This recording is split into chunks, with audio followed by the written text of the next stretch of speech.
time you walk into the room, got me feeling crazy, like my heart boom boom. Any other boy would stare, but me I look away, cause you're making me scared. Trying not to breathe, 1, 2, 3.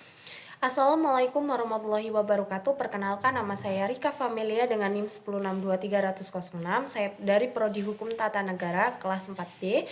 Di sini dalam pembuatan video ini untuk memenuhi tugas UAS politik hukum. Di sini saya akan menjelaskan tentang apa itu politik hukum. Nah, politik hukum adalah kebijakan dasar negara dalam bidang hukum yang menjadi arahan atau pedoman dalam pembentukan dan penerapan dan penegakan hukum di suatu negara. Apa sih tujuan politik hukum? Yang pertama, menentukan arah pembentukan hukum agar sesuai dengan tujuan negara, misalnya keadilan, ketertiban, dan kesejahteraan. Dan yang kedua, menyesuaikan hukum dengan kebutuhan masyarakat dan perkembangan zaman. Dan yang ketiga, mencegah hukum dipakai untuk kepentingan dan kekuasaan semata. Apa itu fungsi hukum? Satu,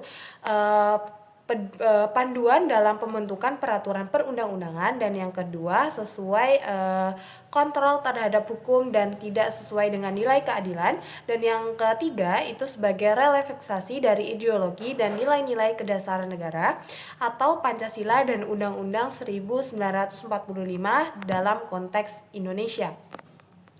Nah, siapa sih yang menentukan politik hukum? Yang pertama itu adalah lembaga legislatif, yaitu DPR, yang melalui pembuatan undang-undang. Dan yang kedua itu adalah lembaga eksekutif atau presiden dan kementerian dalam bentuk kebijakan. Dan yang ketiga itu adalah lembaga yudikatif atau MA atau MK dalam imperatif hukum.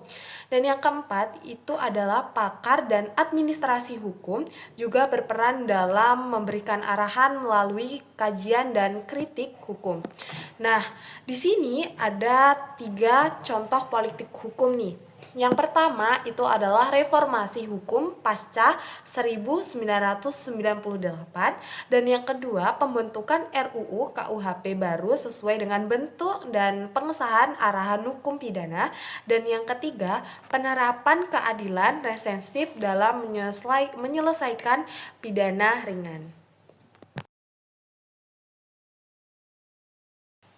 Beberapa tantangan dan permasalahan politik hukum di Indonesia. 1. Hukum masih tajam ke bawah, tumpul ke atas. Hukum sering tegas terhadap rakyat kecil, misalnya kasus pencurian sendal dan makanan, tapi lembek terhadap koruptor atau penjabat. Ini menunjukkan kepentingan dalam penerapan hukum yang tidak mencerminkan keadilan substantif. Dan yang kedua, intervensi politik dalam pembentukan hukum. Banyak produk hukum dibuat untuk melayani kepentingan kelompok atau elit tertentu, bukan rakyat. Contohnya, Omnibus Law yang dianggap lebih menguntungkan investor daripada pekerja, dan RUU KUHP yang membuat pasal-pasal kontroversial meski ditolak masyarakat sipil. Dan yang ketiga, minimnya partisipasi publik, masyarakat kurang dilibatkan dalam proses pembentukan hukum, aspirasi publik sering diabaikan seperti dalam penyusunan RUU. Yang keempat, penegakan hukum lemah dan tidak konsisten. Banyak kasus hukum yang tidak tuntas selama diproses atau hilang arah. Korupsi di lembaga penegak hukum seperti oknum, polisi atau jaksa turut memperburuk citra hukum. Yang kelima, kurangnya pendidikan dan kesadaran hukum. Masyarakat tidak memahami hak-haknya sehingga mudah dikalahkan dalam sistem hukum. Ini menyebabkan hukum jadi alat penindasan, bukan perlindungan lagi dalam rakyat atau masyarakat.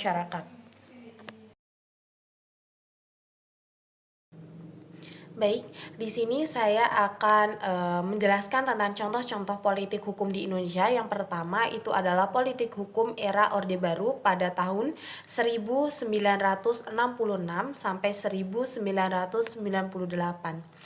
Di sini ada fokus pada stabilitas, keamanan, dan pembangunan ekonomi. Dan yang kedua itunya banyak produk hukum yang otoriter, dan misalnya itu adalah undang-undang subversif atau digunakan untuk membungkam kritik terhadap pemerintah, pembatasan kebebasan dan pers dan politik, dan hukum dijadikan alat kekuasaan bukan alat keadilan.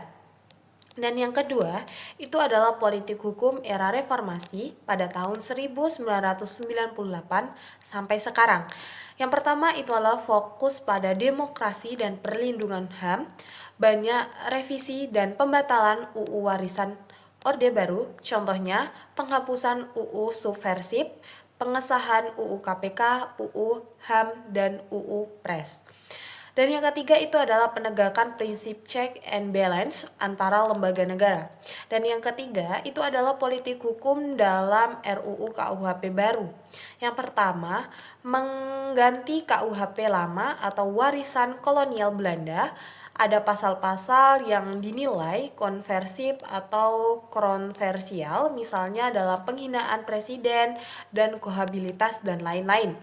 Jadi contohnya itu nyata arah politik hukum yang berusaha menyesuaikan dengan nilai-nilai lokal namun masih menunai kritik publik. Dan yang keempat itu adalah Omnibus Law atau Undang-Undang Cipta Kerja. Contohnya, politik hukum pro investasi dalam deregulasi tujuan mempermudah investasi dan lapangan kerja, namun dinilai mengabaikan hak buruh dan lingkungan atau muncul pro dan kontra yang sangat luas. Dan yang kelima itu adalah keadilan restoratif. Politik hukum yang lebih humas mengutamakan pemilihan dan perdamaian dibanding hukum. Diterapkan misalnya dalam kasus anak, kekerasan rumah tangga ringan, dan lain-lain. Namun terdapat peraturan dalam Kapolri nomor 8 tahun 2021. Sekian yang mungkin dapat saya sampaikan tentang penjelasan politik hukum yang saya ketahui. Kurang lebihnya saya mohon maaf. Saya akhiri. Wassalamualaikum warahmatullahi wabarakatuh.